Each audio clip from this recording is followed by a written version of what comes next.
Hey, it is the season of mirror work. It begins. I am your host, Lady O, and so we're going to pick up from where we left off in regards to Mr. Carney. So here we go. What you're going to see here is a reporter who interviewed Carney before he threw his hat in, and everybody had a feeling that he was going to.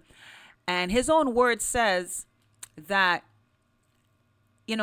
going to a central banker for political advice is never a good idea.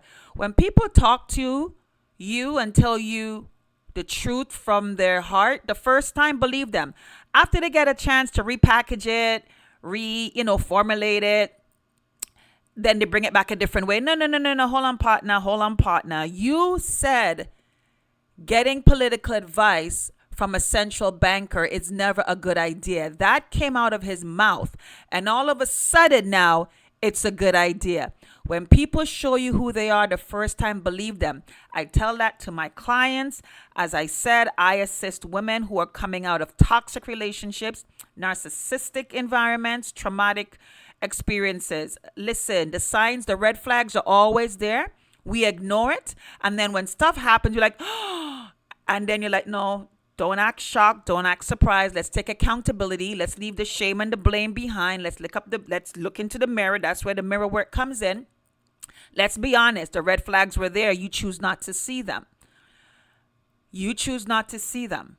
And by the time you're dragged out your house, or you're in the hospital, or you have nothing to your name, or you're in a abusive relationship, and then you're trying to figure out, how didn't I see this? No, there were red flags. When people show you who they are the first time, believe them. This man told you going to a central banker for political advice is never a good idea. And the reporter says, come on now, we know that you're on the line, right? And he's like, no, it's not a good idea. I don't think it's a good idea. Hey, never go to a central banker for political advice. It's never a good idea. The man was candid and tell you the truth. That's how he felt, because he was trying to play it off, right? He didn't want to show his hand. So he told you.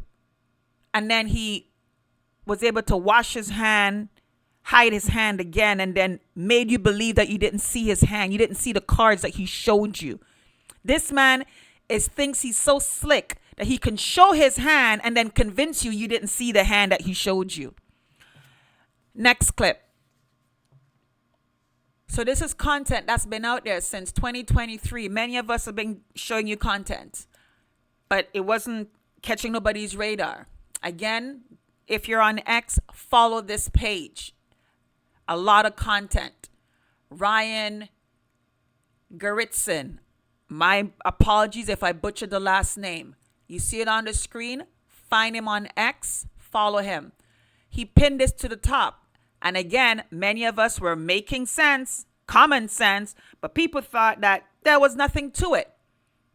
And there's a lot to it, because these same people now in 2025 are burning down the Teslas, the things that they were driving around and making them feel like they're better than people, and they're much more conscious than people, and they're much more responsible than people. All of a sudden, they're celebrating the Teslas being burnt and all of those chemicals now in the air. Teslas being damaged, meaning people can't buy them.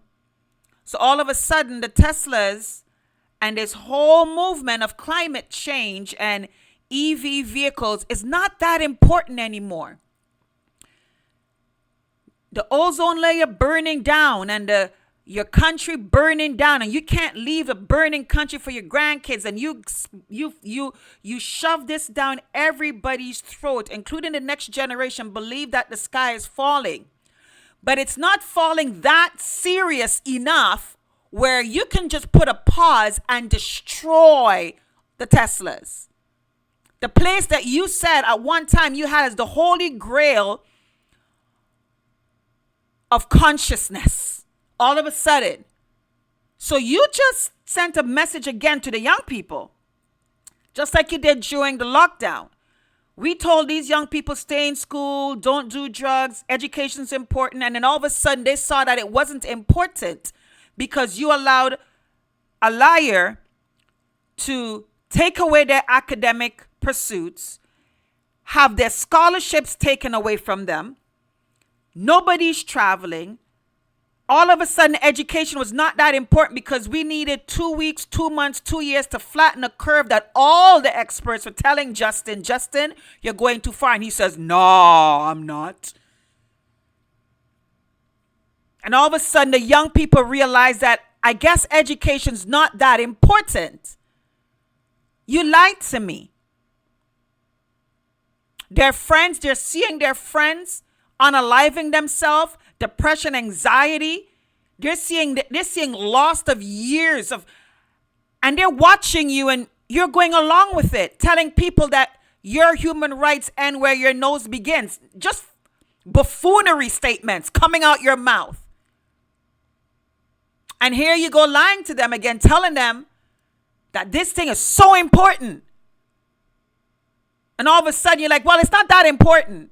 We're going to contribute to the toxins in the air by burning up Teslas, vandalizing places. All of a sudden, the young people looking at you like, hold on a minute. But I thought my air was so important. I thought the survival of the ozone was, I thought that for every Tesla on the road was taking away. Hold on. And you're like, well, you know what? Son, daughter, grandpa, grandson, granddaughter, niece, nephew. Well, it's not that important right now because we hate Elon. We hate Trump because they are defending and putting their country first because our prime minister totally butchered our country. So we're going to pause our consciousness for your ozone layer and the fact that it's going to burn. We're going to put that on pause. I'm just going to burn things for a minute just to send a message. I'm telling you, the only people that's buying this is you who was selling it. You're the one buying what you were selling. Because the rest of us saw right through your nonsense. And a lot of the young people are seeing through your nonsense too. It was all a lie. Next slide. Remember this young lady? The one that was putting all the adults in their places? Remember this one? The climate change and was even celebrating the fact that the lockdown assisted the air quality. Is this an EV? Is this an electric vehicle that she is walking behind and making noise? Is it a Tesla? Is it a hybrid vehicle? Or is it burning gasoline? I'm telling you, you guys, you guys, you guys think people are stupid. We aren't. We aren't. Next slide.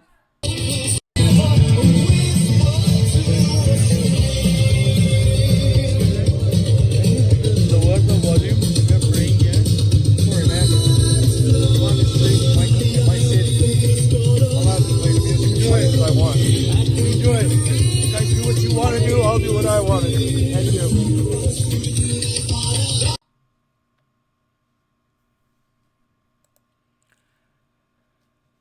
So he came over and asked the musician, excuse me, can you turn on the music because we're trying to pray? And the man said, sorry, you do what you're doing, I do what I'm doing.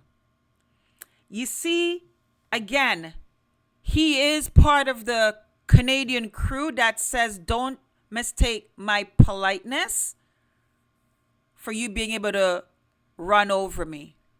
You see this niceness that Canadians have adopted where you acquiesce so much, you hand over so much, you accommodate so much, you accommodate your freedoms out the window. You accommodate your beliefs out the window. You accommodate your morals out the window. Accommodating. And Canada looks nothing like it was before. We're not talking about immigration. We're talking about the quality of the Canadian environment,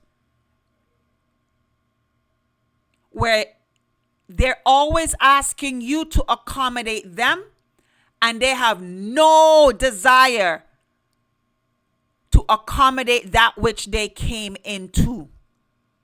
It's always you have to accommodate them. And when I say them are those who come into Canada and require Canada to change for them.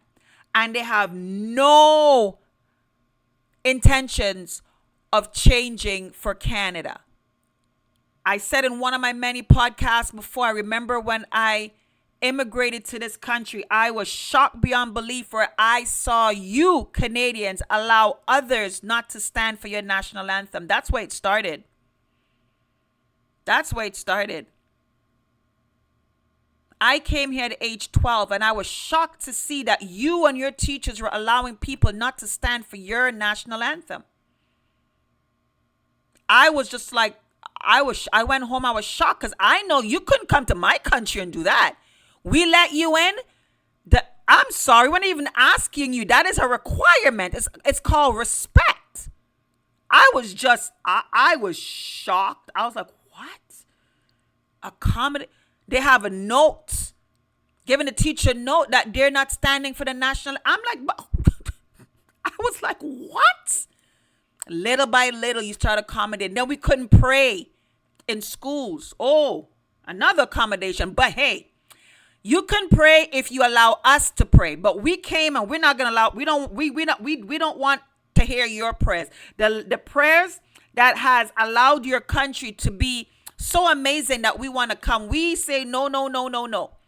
But then all of a sudden, schools are allowing them to pray, have a special room for them to pray. And I just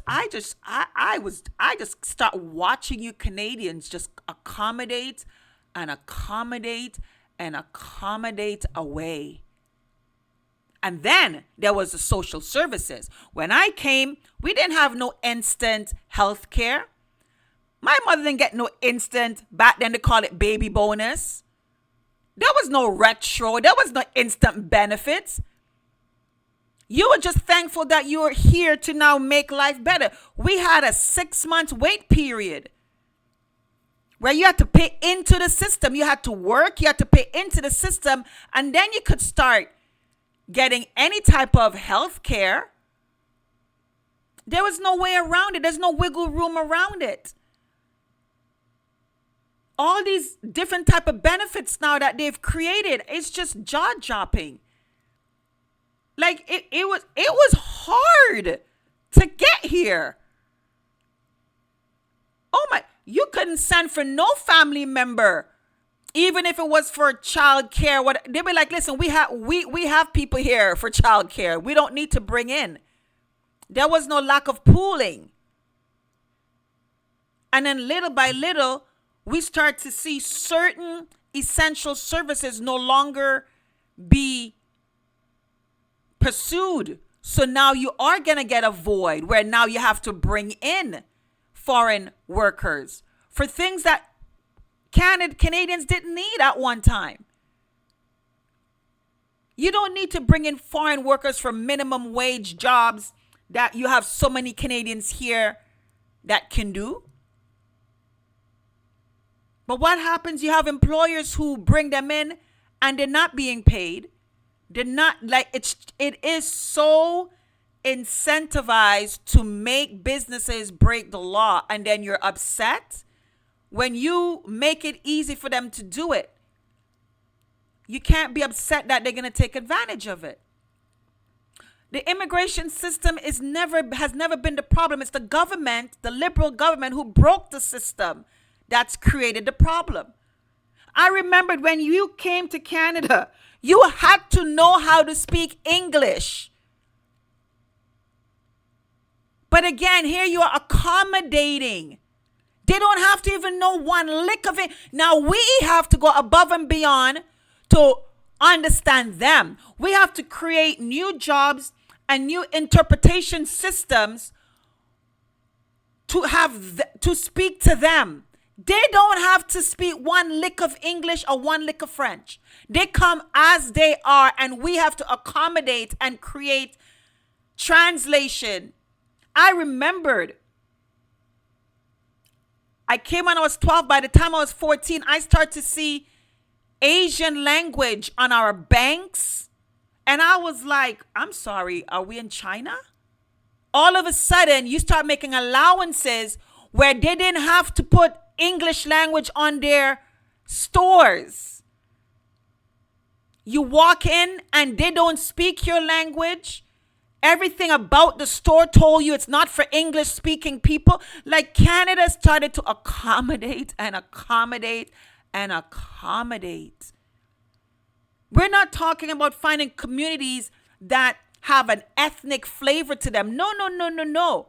We already had that. But you had to speak the language of the land. English or French. It is so frustrating now where you can't do business. So you right away telling us that it's not for us. It's for your community that's coming into Canada, and you have no business in being Canadian. Listen, the immigration system is not the problem. It's the government who broke it and start to accommodate and lower the standards and the level drastically. You can't blame these people for coming when Justin Trudeau opened up and say all is welcome. You can't blame them. Just like you can't blame the businesses either. It's the government that has made this. It's the same thing south of the border. You can't blame the Mexicans to be coming in illegally when Biden flung the gates open, flung the fences open, break down the border, and said, come on in. You can't blame them. It's the government that you have to hold responsible. You can't be mad at them. So now we have a government under Pierre Poilievre that's going to round up and deport and deport and deport. I hope you enjoyed your time, but you're going to go to the back of the line outside. You're not getting a free backdoor way of extending student visa, and then get permanent residence. No. When everybody else who was in front of you, no. And then even student visas, that's going to cut down. No. When you allowed premiers like Doug Ford to insult you and tell you that he has to bring in immigrants because there is no qualified Ontarians to work, you allowed him to disrespect your educational system that told you that your children who were educated in an Ontario school system was not qualified to get an Ontario job. So he has to import it. Because why? Those countries aren't teaching their children 26 genders. Those countries aren't inundated their young people with nonsensical ideologies. Science, technology, engineering, and math, since they're 6, 7, 8 years old, that is what's being hammered in their brains.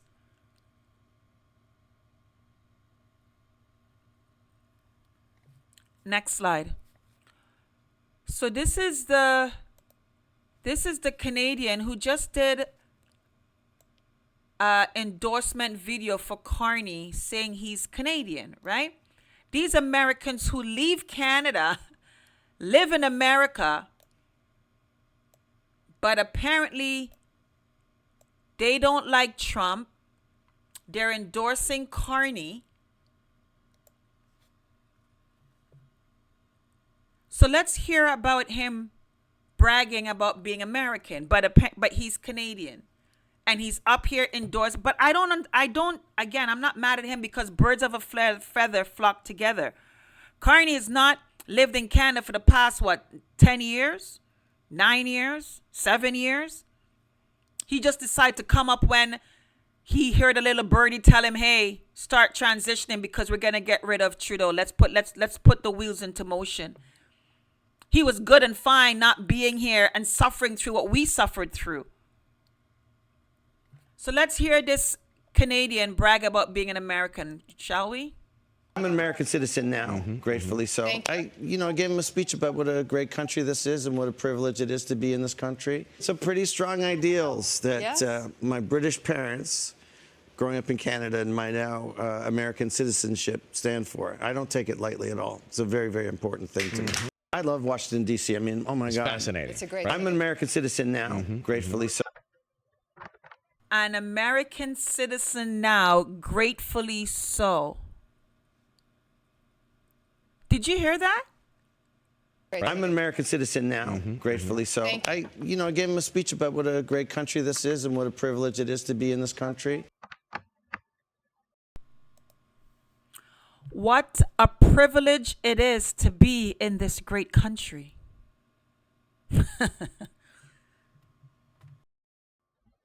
Some pretty strong ideals that my British parents, growing up in Canada, and my now American citizen.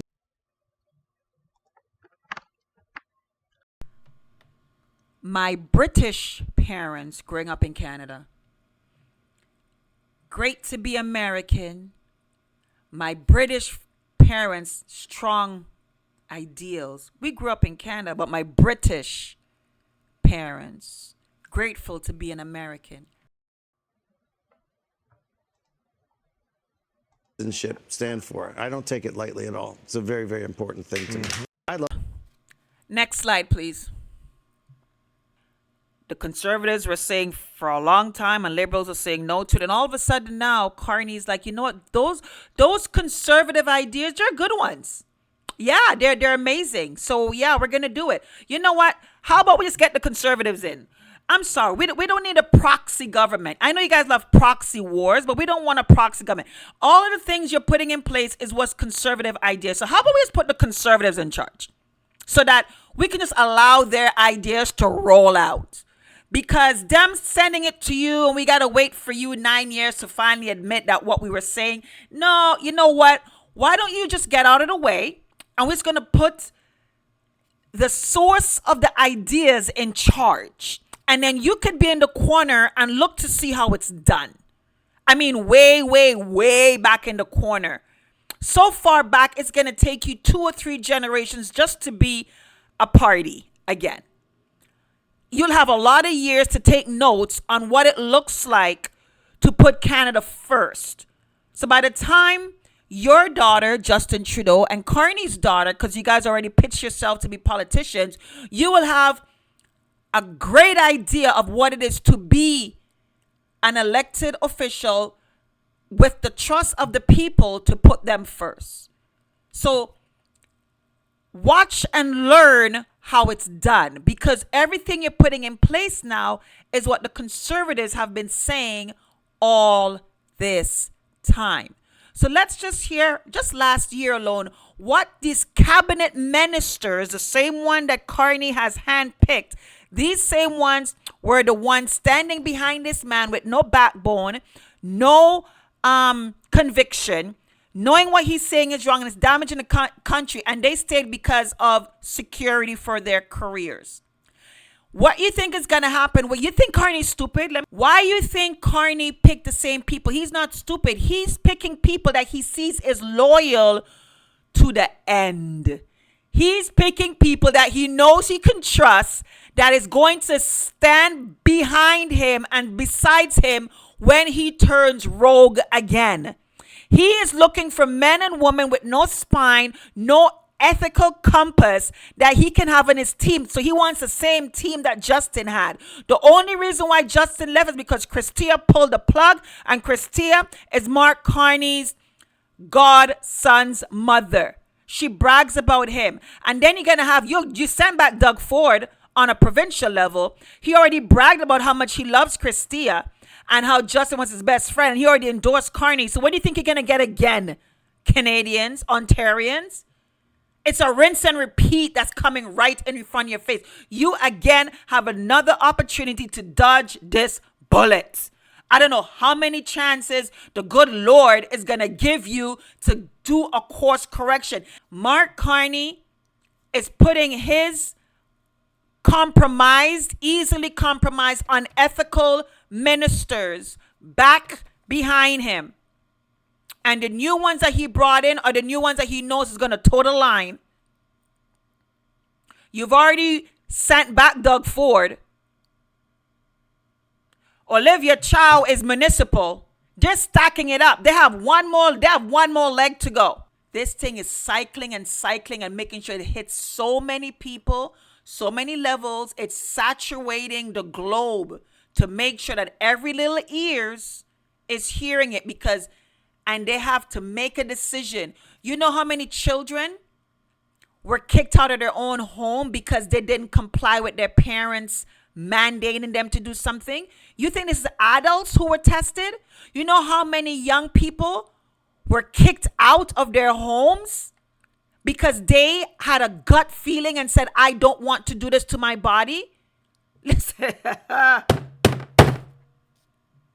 Let me stop because you guys see this as this liberal conservative against Trump. You guys are so, oh my Lord, you are blinded from what is really happening. But as I said, myself and others, we are on the record, sounding the alarm, blowing in the trumpet, honking horns, handing out flyers, doing speeches, doing Zooms, connecting people together.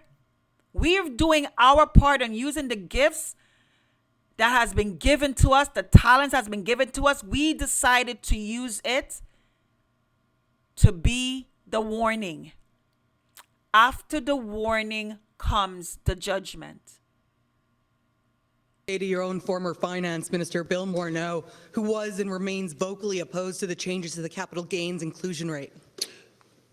This budget is focused on fairness. Reality is, for far too many young people, for far too many millennial families or Gen Zers, the dream of home ownership is getting further and further away every year, no matter how hard they work, no matter the side hustles they pull together. Rent is taking up a huger and huger part of their monthly budget. Whose fault is that? This is another thing about liars. They tell you exactly what they know you're feeling and what they know you're thinking and know that they're the ones that's causing it. This is another sign of abuser. And then make you not put the two and two together to remind them that you are the reason why this is happening. They're making it sound like it's something outside of themselves and that's why you're suffering. It's like, no, you're the one. Everything you just said is absolutely correct and you are the one that's inflicting the pain. It's because of you. And the idea of setting aside to be able to save up for a down payment or eventually being able to get a mortgage seems further and further out of reach. That's why with this budget, we're bringing back fairness in the system for young people. And we're doing it by asking people who are the absolute wealthiest in this country to contribute a little bit more. I understand for some people this may cost more if they sell a cottage or a secondary residence. But young people can't buy their primary residences yet. That's why we're moving forward with initiatives that are focused on making the system work better for young people. Because the promise of this country has always been that every generation could succeed even better by building on the hard work of previous. There's only so much I can stomach of hearing. I'm sorry. Like, you are the reason why the young people cannot buy their primary. You're the reason why the promise that you're talking about is not happening. Go on this young man's page and you can get all his content. There's only so much I could absorb with the buffoonery and because I'm sorry. I'm just sensitive I'm very sensitive to hypocrisy. It just, there's only so much I can take. So I'm shutting it down now. I'm done. This is Lady O. Stay in action, faith, and possibility. Walk in and protect your light. Your purpose will find you. Say what you mean and live like you mean what you say.